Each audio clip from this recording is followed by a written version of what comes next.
തഹസിർ അസ്സലാമു അലൈക്കും. ഞാൻ പറഞ്ഞൊരു ചോദ്യം, ഇപ്പോൾ കഴിഞ്ഞ ഒരു സ്ത്രീയുടെ ആത്മഹത്യയുടെ അവർ എഴുതി വെച്ച കത്തുകൾ അത് സോഷ്യൽ മീഡിയയിൽ വളരെ വ്യാപകമായിട്ട് ഷെയർ ചെയ്യുന്നു. ഭർത്താവിൽ നിന്നും വിവാഹം കഴിഞ്ഞതിന് ശേഷം ഒരു സ്വസ്ഥതയും എനിക്ക് കിട്ടിയിട്ടില്ല. ഞാൻ ആരോടെങ്കിലും സംസാരിച്ചാൽ അവിടെ സംശയമാണ്.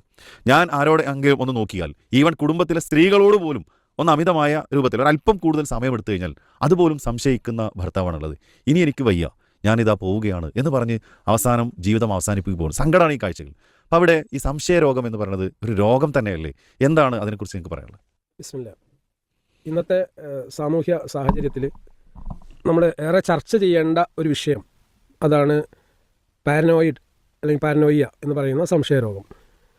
ഈ സംശയരോഗം ഒരു രോഗമാണ്, പക്ഷേ നമുക്കത് രോഗമാണെന്ന് മനസ്സിലാവുന്നില്ല. അതിനുള്ള കാരണം എന്താണെന്ന് വെച്ചാൽ ഹെൽത്തിനെ സംബന്ധിച്ചുള്ള അവെയർനെസ്, ആരോഗ്യത്തെ സംബന്ധിച്ചുള്ള അവബോധം നമുക്ക് കുറവാണ്. അറിവില്ല എന്നുള്ള അറിവാണ് നമുക്ക് ആദ്യം ഉണ്ടാവേണ്ടത്, അതുമില്ല.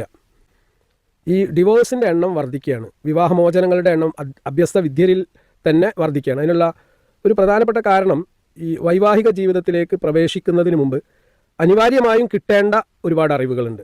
ആ അറിവാണ് ആദ്യം കൊടുക്കേണ്ടത്. അത് ആണിനും പെണ്ണിനും കൃത്യമായി കൊടുത്തിട്ട് വേണം അവരെ കല്യാണം കഴിപ്പിക്കാൻ. രണ്ടാമത്തത്, ചില ആളുകൾക്ക് വൈവാഹിക ജീവിതം നയിക്കാൻ പറ്റില്ല. അവരിൽ പേഴ്സണാലിറ്റി ഡിസോർഡർ ഉണ്ട്, ആൾറെഡി ഉണ്ട്, വ്യക്തിത്വ വൈകല്യം ഉണ്ട്, അല്ലെങ്കിൽ രോഗമുണ്ട്. പക്ഷെ ആ രോഗം ഉണ്ടെന്ന് അവർക്കും അറിയില്ല, കുടുംബത്തിനും അറിയില്ല. അങ്ങനെയുള്ള സുമുഖരായ സ്മാർട്ടാണ് എന്ന് നമ്മൾ വിചാരിക്കുന്ന നല്ല ജോലിയും നല്ല സാലറിയും ഒക്കെ ഉള്ള ആളുകളെ നമ്മൾ കല്യാണം കഴിപ്പിക്കും. പക്ഷേ ഇവരിൽ ഈ സംശയരോഗം ഉണ്ട്, വളരെ നേരത്തെ ഉണ്ട്. അപ്പോൾ ആ രോഗം പിന്നെ വളർന്ന് പന്തലിക്കുകയാണ്. ഇതിന് കാരണം എന്താണ്? ആ ഒരു വ്യക്തിയെ പഠനം നടത്താതെയാണ്, അസസ്മെൻറ്റ് ചെയ്യാതെയാണ്, ഇവാലുവേറ്റ് ചെയ്യാതെയാണ് നമ്മൾ കല്യാണം കഴിച്ചു വിട്ടത്. ഇതിൽ നമുക്ക് വലിയ റോളുണ്ട്, ഉമ്മക്കും ഉപ്പക്കും സമൂഹത്തിനുണ്ട്. ഇതാണ് ആദ്യം സൂചിപ്പിക്കുന്നത്. ഇനി പാരനോയിഡ് എന്ന് പറയുന്ന സംശയരോഗത്തിലേക്ക് എത്തിപ്പെടുന്ന സാഹചര്യങ്ങൾ എന്താണ്, അത് നമ്മൾ പഠിക്കണം. അപ്പോൾ അങ്ങനെയുള്ള രോഗത്തിന് അടിമയായ ഭർത്താക്കന്മാരും ഭാര്യമാരും, നമ്മളിപ്പോൾ ഇവിടെ ചർച്ച ചെയ്യുന്നത് ഭർത്താക്കന്മാരെ കുറിച്ചാണ്. അപ്പോൾ ഭർത്താക്കന്മാർക്ക് ആ രോഗം ഉണ്ടെങ്കിൽ അതിനുള്ള ചില ലക്ഷണങ്ങൾ അവരിൽ നിന്നുണ്ടാകും, അത് അവർ പ്രകടിപ്പിക്കും. ഒരു ഉദാഹരണം, ഷിസോഫ്രാനിയ എന്ന് പറഞ്ഞാൽ മാനസിക രോഗാവസ്ഥ ഉണ്ട്, ഉന്മാദം, ബൈപ്പോളാർ മൂഡ് ഡിസോർഡർ ഒക്കെ കേട്ടിട്ടുണ്ടോ നിങ്ങൾ? ഇത്തരം ഉന്മാദാവസ്ഥയിലുള്ള മനഃശാസ്ത്രപരമായി സംസാരിക്കുമ്പോൾ ആരോഗ്യമില്ലാത്ത ഒരു വ്യക്തി പ്രത്യക്ഷത്തിൽ ചിലപ്പോൾ അവരുടെ ഓവർ ആക്റ്റീവ്നെസ് കൊണ്ട്, അതായത് അവർ ചെയ്യുന്ന ജോലിയിലും അവർ കൈകാര്യം ചെയ്യുന്ന മേഖലയിലും അവർ ടോപ്പ് ലെവൽ പെർഫോമൻസ് നടത്തിയേക്കാം, പക്ഷേ അവർ രോഗികളാണ്. ഈ രോഗം അവരെ പിടികൂടിയിട്ടുണ്ട്.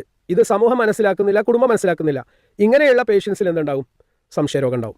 രണ്ടാമത്തത്, കുട്ടിക്കാലത്തുണ്ടാവുന്ന അനുഭവങ്ങൾ, ചൈൽഡ്ഹുഡ് എക്സ്പീരിയൻസ്. ഇപ്പോൾ നമ്മളൊക്കെ തന്നെ വളർന്നു വന്നവരാണ്. ചെറുപ്പകാലത്ത് നമ്മുടെ വീട്ടിൽ വെച്ച് നടന്ന ലൈംഗികമായിട്ടുള്ള ദുരനുഭവങ്ങൾ, അല്ലെങ്കിൽ അത്തരത്തിലുള്ള മറ്റുള്ളവരുടെ ഈ എക്സ്ട്രാ മാരിറ്റൽ റിലേഷൻഷിപ്പ്, വിവാഹേതര ബന്ധങ്ങൾ, അല്ലെങ്കിൽ നമ്മൾ അങ്ങേയറ്റം വിശ്വസിക്കുന്ന മതപരമായ മൂല്യങ്ങൾ കാത്തു സൂക്ഷിക്കുന്ന ആളുകളുടെ വഴിവിട്ടുക അല്ലെങ്കിൽ അധാർമികമായിട്ടുള്ള ജീവിതക്രമം, ഇതൊക്കെ ലൈവായി കാണാൻ ഇടവരിക എന്നുള്ളത് ഏറ്റവും വലിയ ദുരനുഭവമാണ്. അപ്പോൾ അവരുടെ ഉള്ളിൽ ഈ ട്രോമ ഉണ്ടാവും, ഈ ദുരനുഭവം അവിടെ ഉണ്ടാവും, ഒരു ഷോക്കിംഗ് ഇവൻ്റായിട്ട് അവിടെ ഉണ്ടാവും. പിന്നെ അതെപ്പോഴാണ് തലപൊക്കുക? അവർ വൈവാഹിക ജീവിതത്തിലേക്ക് പ്രവേശിക്കുമ്പോഴാണ്. അതിന് കാരണമായിട്ടുള്ള ചില സംഭവങ്ങൾ അവിടെ ഉണ്ടായി കഴിഞ്ഞിട്ടുണ്ട്, അത് ഇഗ്നൈറ്റ് ചെയ്യപ്പെടും, അത് കത്തും. ഒരു ഉദാഹരണം പറയാം. ചില സ്ത്രീകൾ, ഇപ്പോൾ എനിക്ക് തന്നെ ഓർമ്മയുണ്ട്, ഞാൻ പഠിപ്പിച്ചൊരു വിദ്യാർത്ഥിനി, അവൾ എന്ത് ചെയ്യപ്പെട്ടു? ഡിവോഴ്സ് ചെയ്യപ്പെട്ടു. അപ്പോൾ ആ ഡൈവേഴ്സ് ചെയ്യപ്പെടാനുള്ള കാരണം എന്താണെന്ന് ചോദിച്ചപ്പോൾ ഷീ സോഷ്യബിൾ എന്നുള്ള പറഞ്ഞത്. ഭർത്താവിന് അവളെ ഉൾക്കൊള്ളാൻ പറ്റില്ല, കാരണം എല്ലാവരുമായിട്ട് ഒരു വൈഡ് സോഷ്യൽ ഇൻട്രാക്ഷൻ ആ കുട്ടിക്കുണ്ട്. അത് അവളുടെ നേച്ചറാണ്. എല്ലാവരോടും പുഞ്ചിരി തൂക്കിക്കൊണ്ട് ഏറ്റവും നല്ല സാമൂഹ്യ ബന്ധങ്ങൾ സൃഷ്ടിക്കുന്ന ഒരു പ്രകൃതമുള്ള ഒരു പെൺകുട്ടിയാണത്. അവൾക്ക് ആ ഒരു കാര്യത്തിൽ നിന്ന് മാറി നിൽക്കാൻ പറ്റില്ല. ഇങ്ങനെയുള്ള സോഷ്യബിളായ, ടോക്കറ്റീവായ, വളരെ സ്മാർട്ടായി കൈകാര്യം ചെയ്യുന്ന ചില കുട്ടികൾ എല്ലാ വീട്ടിലും ഉണ്ടാവും.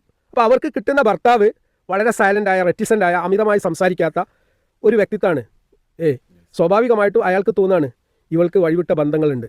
ഇത് ഇഗ്നൈറ്റ് ചെയ്യുന്നത് അല്ലെങ്കിൽ കത്തിക്കുന്നത് പൈശാചികതയാണ്. പിശാചിന് വേണ്ട എന്താണ്? ഒരു ഭാര്യയും ഭർത്താവും ഒന്നിച്ച് ജീവിക്കുമ്പോൾ അവർക്കിടയിൽ കലഹം ഉണ്ടാവുക എന്നുള്ളതാണ്. അപ്പോൾ കലഹം കത്തിക്കാനുള്ള അവസരങ്ങൾ അവനുണ്ടാക്കും, അല്ലേ? ഇപ്പോൾ ഏതെങ്കിലും ഒരു അമ്മാവൻ അല്ലെങ്കിൽ അമ്മാവൻ്റെ മകൻ അല്ലെങ്കിൽ അങ്ങനെയുള്ള ഏതെങ്കിലുമായിട്ടുള്ള ഒരു റിലേഷനിൽപ്പെട്ട ഒരാൾ നടത്തിയിട്ടുള്ള ഒരു പരാമർശം, ആ കുട്ടി അതിനോട് തീർത്തും നെഗറ്റീവായിട്ടായും പ്രതികരിച്ചിട്ടുണ്ടാവുക, അല്ലെങ്കിൽ അത് മൈൻഡ് ചെയ്തിട്ടുണ്ടാവില്ല. പക്ഷേ അവൻ എന്ത് ചെയ്തു? അത്തരം കാര്യങ്ങൾ അവിടെ സംശയത്തിൻ്റെ ഉള്ളിൽ വെക്കും. ഇത് നമ്മൾ ശ്രദ്ധിക്കേണ്ട ഏറ്റവും പ്രധാനപ്പെട്ട ഒരു കാരണമാണ്. ആരോഗ്യം എന്നത് ശരിക്ക് നമ്മളൊക്കെ പ്രാധാന്യം കൽപ്പിക്കാറുള്ളത് ശാരീരികമായ ഒരു ആരോഗ്യത്തിന് മാത്രമാണ്.